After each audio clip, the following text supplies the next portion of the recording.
ਮਾਂ ਪਿਓ ਮਰ ਗਿਆ ਤੇ ਦੋਵੇਂ ਭਰਾ ਬੈਠੇ ਸਨ। ਨਿੱਕੇ ਭਰਾ ਨੇ ਵੱਡੇ ਨਾਲ ਬਦਤਮੀਜ਼ੀ ਕੀਤੀ, ਵੱਡੇ ਨੇ ਉਹਦੇ ਤੇ ਹੱਥ ਚੁੱਕ ਲਿਆ।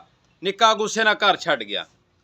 ਦੋਵੇਂ ਭਰਾ ਆਪਸ ਕੂਣੋਂ ਬੋਲਣੋਂ ਵੀ ਹਟ ਗਏ। ਵੱਡੇ ਨੂੰ ਇਹ ਗੁੱਸਾ ਹੋਇਆ ਵੀ ਇਹਨੇ ਮੇਰੇ ਨਾਲ ਬਦਤਮੀਜ਼ੀ ਕੀਤੀ ਏ। ਨਿੱਕੇ ਨੂੰ ਇਹ ਗੁੱਸਾ ਸੀ ਕਿ ਵੱਡੇ ਭਰਾ ਨੇ ਮੇਰੇ ਤੇ ਹੱਥ ਚੁੱਕਿਆ। ਗੱਲ ਕਾਹਦੀ, ਨਿੱਕੇ ਤੇ ਬੁਰਾ ਵਕਤ ਆ ਗਿਆ, ਬੜਾ ਬਿਮਾਰ ਹੋ ਗਿਆ ਤੇ ਕੋਲੋਂ ਪੈਸੇ ਵੀ ਮੁੱਕ ਗਏ। ਉਹਨੇ ਇੱਕ ਆਪਣੇ ਯਾਰ ਨੂੰ ਫੋਨ ਕੀਤਾ, ਮੇਰੇ ਕੋਲ ਪੈਸੇ ਮੁੱਕ ਗਏ, ਮੈਂ ਇਲਾਜ ਕਰਵਾਉਣਾ, ਮੈਨੂੰ ਪੈਸੇ ਦਿਓ। ਉਹਨੇ ਆਖਿਆ ਮੇਰੇ ਕੋਲ ਕੋਈ ਸ਼ੈ ਨਹੀਂ। ਉਸ ਤੋਂ ਬਾਅਦ ਉਹਨੇ ਆਪਣੇ ਕਜ਼ਨ ਨੂੰ ਇੱਕ ਨੂੰ ਫੋਨ ਕੀਤਾ, ਉਹਨੂੰ ਆਖਿਆ ਮੈਨੂੰ ਪੈਸੇ ਦੇ, ਮੈਂ ਆਪਣਾ ਇਲਾਜ ਕਰਵਾਉਣਾ। ਉਹਨੇ ਆਖਿਆ ਕੋਈ ਸ਼ੈ ਕੋ ਨਹੀਂ।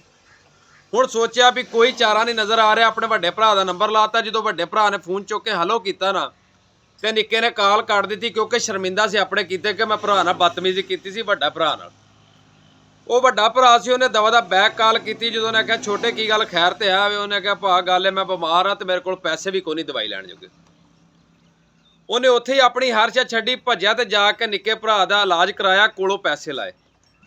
ਮੈਂ ਆਖਣਾ ਚਾਹੁੰਦਾ ਵਾਂ ਵੀ ਜਿੱਥੇ ਤੁਹਾਡਾ ਵੱਡਾ ਭਰਾ ਅਗਰ ਪਿਓ ਤੋਂ ਬਾਅਦ ਤੁਹਾਡੇ ਨਾਲ ਖਲੋ ਜਾਂਦਾ ਨਾ, ਉੱਥੇ ਕੋਈ ਹੋਰ ਦੁਨੀਆ ਦੀ ਚੀਜ਼ ਤੁਹਾਡੇ ਨਾਲ ਨਹੀਂ ਖਲੋ ਸਕਦੀ, ਕੋਈ ਰਿਸ਼ਤੇਦਾਰ ਨਹੀਂ ਖਲੋ ਸਕਦਾ।